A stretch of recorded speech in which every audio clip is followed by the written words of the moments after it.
Psalm 61. So, it David wrote this and asking God to pay attention to his prayer, that is the rock that is higher than him, that God has been a refuge for him, a tower of strength, and he asked to dwell in God's tent forever. So it's interesting that he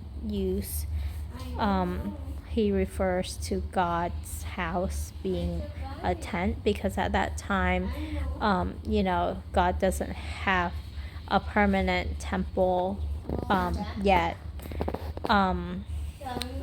that was made dedicated to him. So back then, I guess they were still living in tents.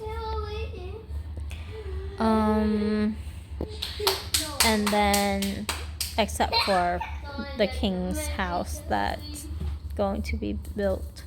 But then, right here, David said that God has heard his vows, that God has given him the inheritance of those who fear God's name.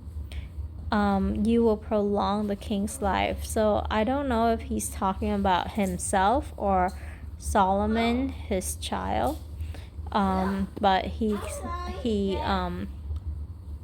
made a comparison for his throne to be like for a long time, which it did in a way, but not really. I mean, it wasn't a very good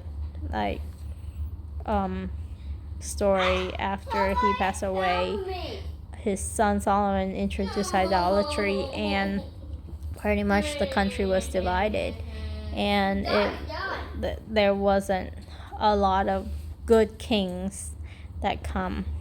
And so until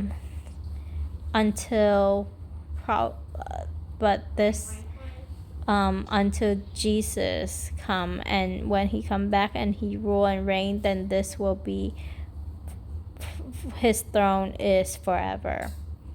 And I guess verse 7 is him asking God though to watch over his son, the king, that faithfulness and truth will be over him, and David will sing praise to God's name.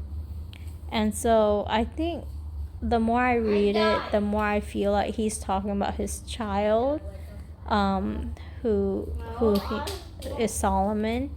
And so I think he is asking God to be with Solomon, but I'm not sure. I don't know when in his life he wrote this. It just feels like that to me.